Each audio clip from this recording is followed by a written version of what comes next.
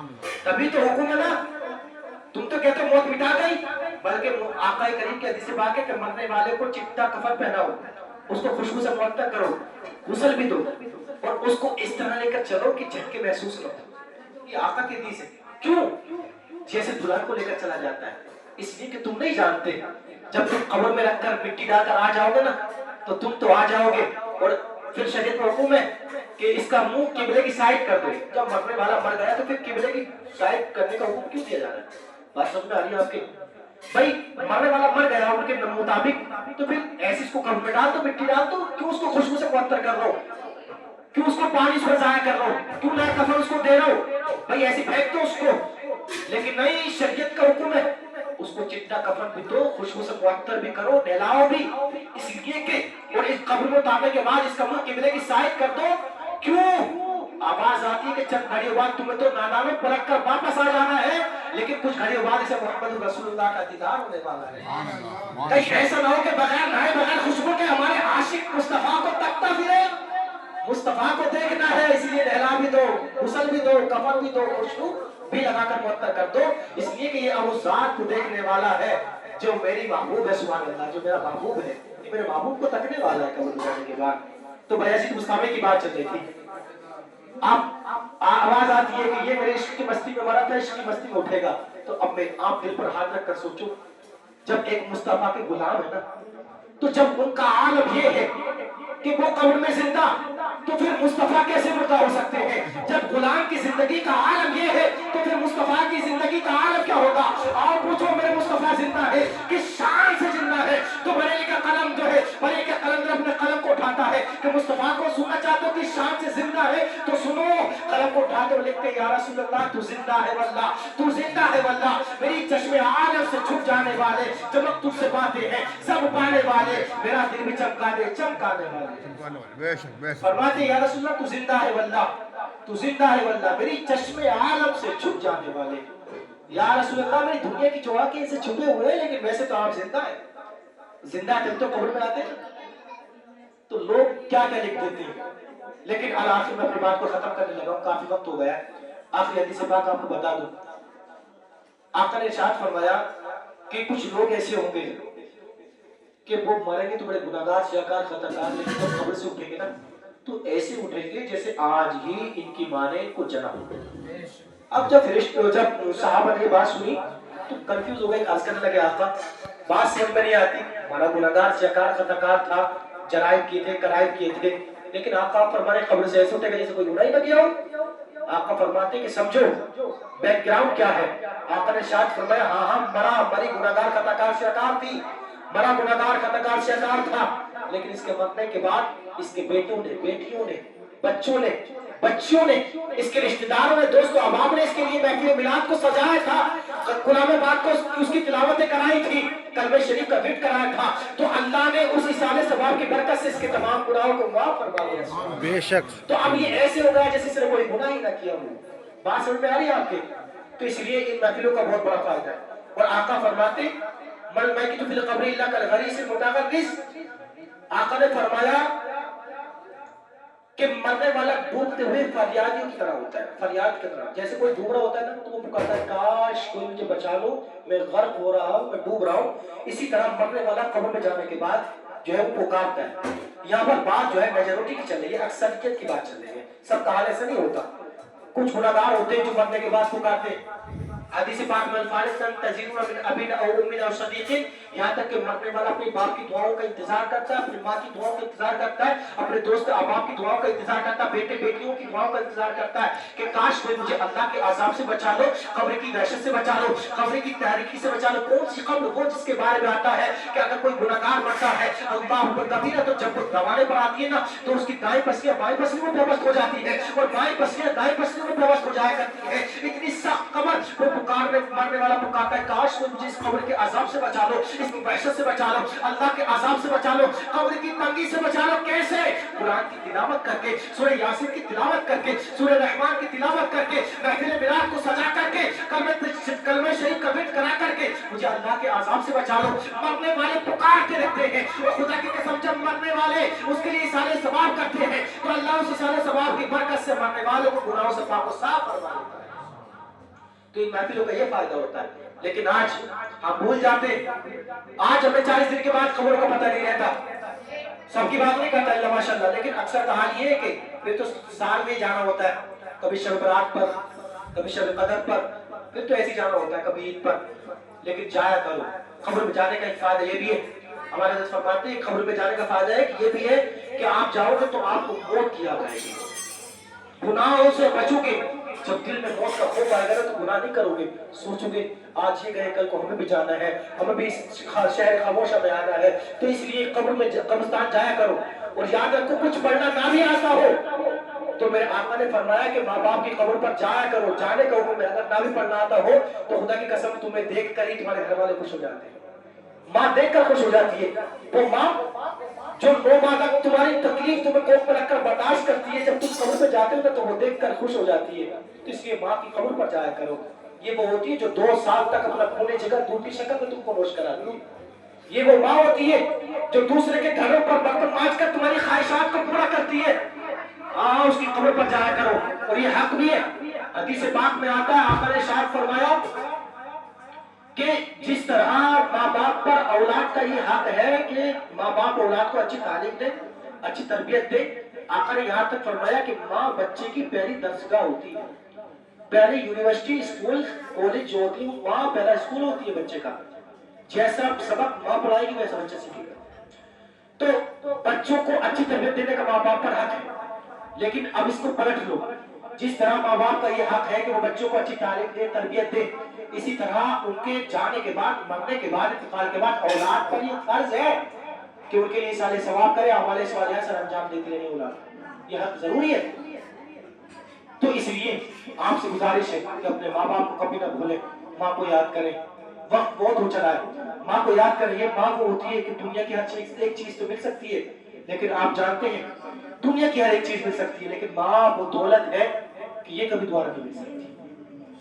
بھائی ہے انتقال ہوا تو اسے مل سکتا ہے, بہن ہے انتقال ہوا تو اسے بہن مل سکتی ہے, لیکن ماں وہ دولت ہے کہ دنیا کی مارکیٹ میں ماں جیسی ممتا تم کو نہیں مل سکتی.